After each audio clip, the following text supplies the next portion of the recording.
Shri Chandrashekhar ji. Madam धन्यवाद। सभापति महोदया, आओ झुककर सलाम करें उनको जिनके हिस्से में मकाम आता है। बहुत खुशनसीब होते हैं वो लोग जिनका लहू देश के काम आता है। मैं सबसे पहले ऑपरेशन सिंदूर में जो हमारे देश की सेना है उसने जो पराक्रम दिखाया, शौर्य दिखाया, उसके लिए उनको सैल्यूट करता हूं, जय भीम करता हूं। और पहलगांव हमले में जो निर्दोष हमारे नागरिक शहीद हुए या अन्य जो लोग उसके बाद सीज फायर के बाद जो शहीद हुए, उन सभी लोगों के लिए प्रार्थना करता हूं कि उनके परिवारों को कुदरत दुख सहने की शक्ति दे। महोदया, मेरे कुछ सवाल हैं सरकार से। क्या सरकार यह स्पष्ट कर सकती है कि आतंकियों को भारत क्षेत्र में प्रवेश और पहलगाम जैसे पर्यटन स्थल पर पहुंचने में किसने मदद की? क्या सुरक्षा एजेंसियों को इस हमले की पहले से कोई खुफिया इनपुट प्राप्त हुए थे? यदि हां तो उन पर क्या कार्रवाई हुई? पहलगाम हमले में शहीद हुए नागरिकों और स्थानीय ड्राइवर माजिद खान के परिजनों को सरकार द्वारा क्या मुआवजा और सहायता दिया गई? क्या सरकार पर्यटकों की सुरक्षा सुनिश्चित करने के लिए विशेष स्टैंडर्ड ऑपरेटिंग प्रोसीजर लागू कर रही है? क्या भारत सरकार ने अंतर्राष्ट्रीय मंचों पर यह मांग रखी है कि जब तक पाकिस्तान आतंकवाद पर कठोर कार्रवाई नहीं करता तब तक उसे किसी प्रकार की आर्थिक सहायता न दी जाए? ऑपरेशन सिंदूर के बाद जब पाकिस्तान ने जवाबी हमले किए और 21 भारतीय नागरिक शहीद हुए, यहां तक कि हमारे गुरुद्वारों को भी निशाना बनाया गया, तब सरकार ने सीज फायर की अनुमति क्यों दी? क्या यह भारत की कूटनीति कमजोर नहीं दर्शाता? सभापति महोदया, मुजफ्फरनगर में हमारे जिला सचिव हैं भाई कामिल, उनके परिवार के 2 बच्चे भी इस हमले में शहीद हुए थे। क्या सरकार ये मानती है कि टीआरएफ द्वारा इस हमले में खासतौर पर हिंदू पर्यटकों को निशाना बनाना भारत में सांप्रदायिक द्वेष को बढ़ावा देने का प्रयास था? यदि हां तो इसे रोकने हेतु सरकार ने क्या रणनीति बनाई?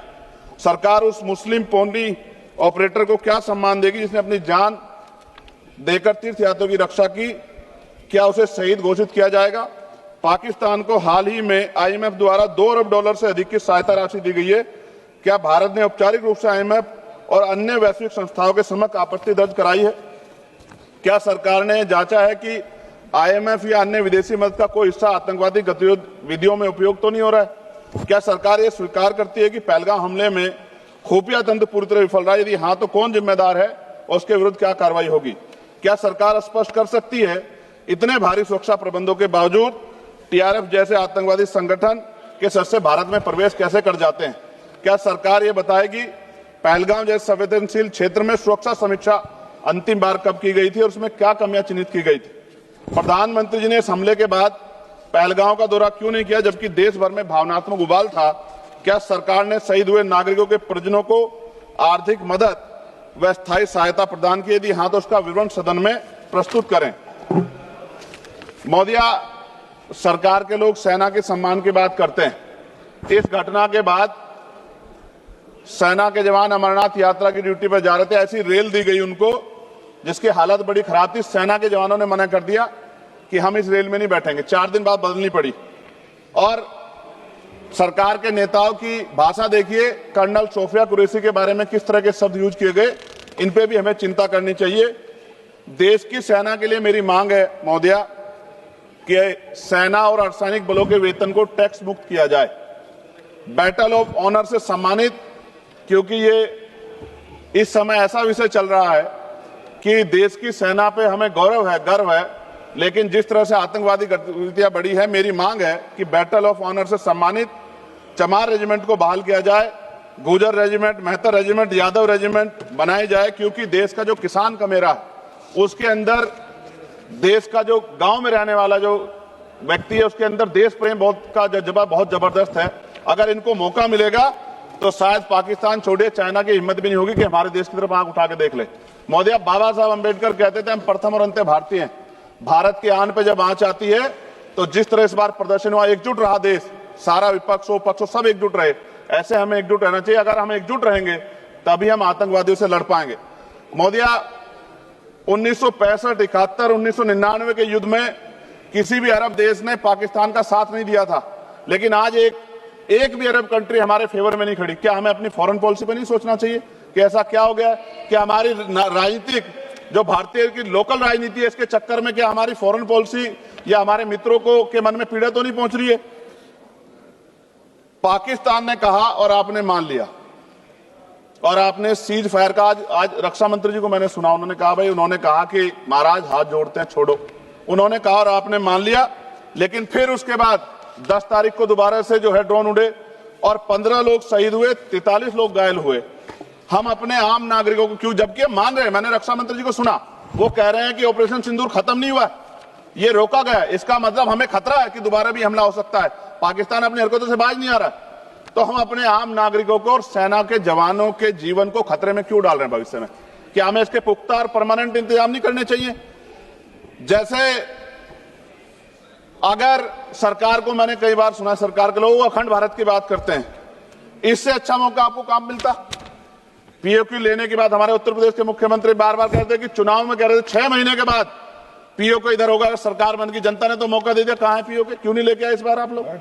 तो पहली सीढ़ी तो इस बार ही चढ़ गए थे। जिस तरह से मीडिया ने माहौल बनाया था मोदिया, तो ऐसा लगा कि अगर देश की सेना ने जो हिम्मत जुटाई थी, सरकार मदद करती, तो माननीय नरेंद्र मोदी जी पाकिस्तान के भी प्राइम मिनिस्टर होते इस बार, इसी बार, और फाइनेंस मिनिस्टर बैठी है हमारी, ये पाकिस्तान की फाइनेंस मिनिस्टर होती। इस तरह के हालात बने हुए थे और ऐसा मौका चूकना ही नहीं चाहिए था।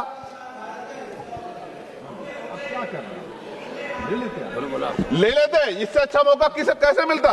पूरा देश एकजुट था। मोदी, मैं खत्म करूंगा, पूरा देश एकजुट था, इससे अच्छा मौका कहां था? लेकिन अब अमेरिका में बैठ के कोई देश के फैसले कर ले तो देश की गरिमा पे, संप्रभुता पे बहुत बड़ा हमला है। इसको हमें समझना चाहिए, हमें समझना चाहिए। किसी की हैसियत नहीं है, भारत दुनिया में इकलौता ऐसा देश है जिसका कोई मुकाबला नहीं कर सकता है। यहां का 140 करोड़ देशवासी एकजुट खड़ा है और सबको जवाब दे सकता है।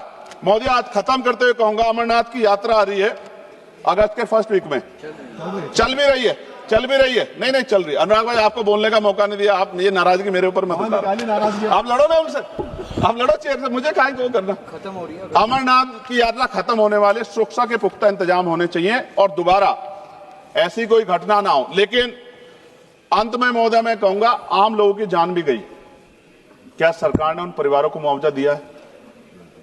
क्या उनके जीवन का कोई मूल्य नहीं? जिन्होंने अपने परिवार खोए, जिन्होंने अपना घर का बेटा, पति, घर का कमाने वाला खो दिया, उनका भी तो अधिकार बैठता है। सरकार ने क्या मुआवजा दिया, इस बात की जानकारी भी सरकार को पटल पर रखनी चाहिए, सामने रखनी चाहिए। और अंत में मैं धन्यवाद दूंगा भारतीय सेना को और भारत के का जो प्यार है कि पाकिस्तान और आतंकवादियों के भरसक प्रयास था कि यहां सांप्रदायिकता का माहौल बन जाए, लेकिन देशवासियों ने समझदार दिखाई। और कश्मीरियों को भी मैं बहुत धन्यवाद देता हूं कि उन्होंने कोशिश की कि किसी भी तरह से कश्मीर के ऊपर जो ये इतना बड़ा इल्जाम लगा है, ये इल्जाम में कश्मीरी शामिल ना हो और ऐसे आतंकवादियों पर सख्त कार्रवाई। पता लगा है कि महादेव, ऑपरेशन महादेव हुआ है और यही पता लगा कि वो तीनों आतंकवादी मारे गए। लेकिन मैंने अखबार में ये भी पढ़ा था कि वो जो मुख्य आरोपी था कुछ दिन पहले पाकिस्तान में था। कोई पिकनिक चल रही है कि उधर भी चले जाते, इधर भी आ जाते? क्या है बॉर्डर पे ऐसा? ये बताना चाहिए ना देश को। मैं आपका धन्यवाद करूंगा और भारत की महान सेना को मैं बधाई देता हूं, उनके लिए मंगल कामना करता हूं। जय भीम, जय भारत। महोदय धन्यवाद।